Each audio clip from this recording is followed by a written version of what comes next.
السلام علیکم. دس از Jio politics with Aneela Shahzad. Iran کی طرف سے یہ ایک خبر نکلی ہے. تسنیم نیوز ایجنسی، ایران کی نیوز ایجنسی ہے، جنہوں نے یہ بولا کہ ایران نے یمن کے جو ہوتی فائٹرز ہیں انہیں سی لانچ بیلسٹک میزائلز جو ہیں وہ پرووائڈ کر دیے ہیں. اور یہ ایک بہت بڑی خبر ہے کیونکہ اس سے پہلے بھی جو یمن میں ہوتی قبیلہ ہے جن کے پاس جو اس وقت امپاور ہیں یمن کے اندر، اور انہوں نے جب سے غزہ اور اسرائیل وار شروع ہوئی ہے اس کے یعنی چند مہینے بعد سے اسرائیل کے اوپر حملے شروع کر دیے، اور ریڈ سی میں سے گزرنے والے، باب المندب سے گزرنے والے تمام جو اسرائیل باؤنڈ شپس یا اسرائیل سے ریلیٹڈ شپس تھیں ان سب پہ اٹیکس کرنے شروع کر دیے تھے. اور ابھی تک ان کے یہ حملے جاری ہیں، لیکن اب تک جو حملے انہوں نے کیے وہ ڈرون حملے تھے اور چھوٹے موٹے میزائلز بھی انہوں نے ان کے اوپر داغے ہیں، لیکن کوئی اتنا پاورفل میزائل یا ڈرون ان کے پاس نہیں تھا جس سے کوئی بھی شپ جو ہے وہ پوری طرح سے تباہ ہو سکتی تھی. بہرحال ان لوگوں کی بہت ایک دلیرانہ ان کا جو چیز تھی کہ انہوں نے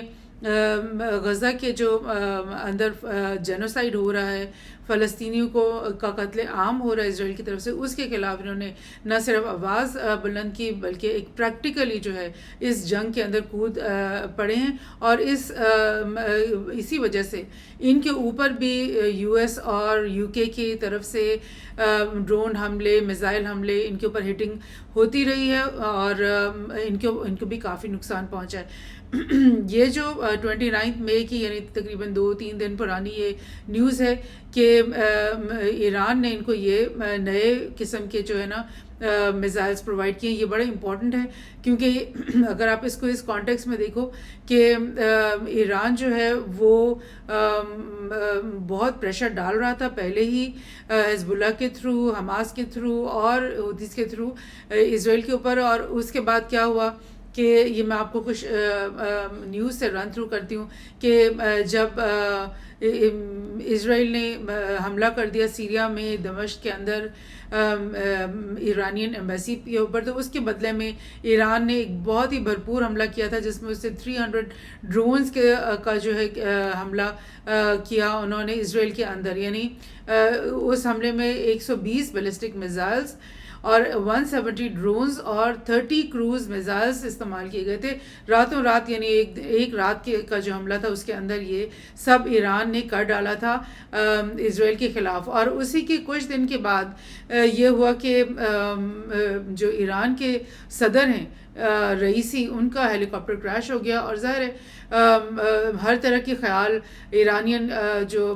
لیڈرشپ ہے ان کے دل میں آ رہا ہوگا کہ آیا کہ یہ ایک کریش جو ہے یہ ایک نیچرل ریزنز کی وجہ سے یا کسی ٹیکنیکل ایشو کی وجہ سے ہوا ہے، یا پھر کیا یہ کوئی اسیسینیشن اٹیمپٹ ہوا ہے ایران کے خلاف. کیونکہ ایران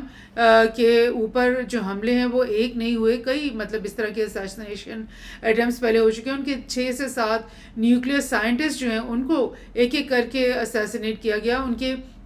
جو جنرل سلیمانی تھے القدس کے فورسز کے جو چیف تھے ان کو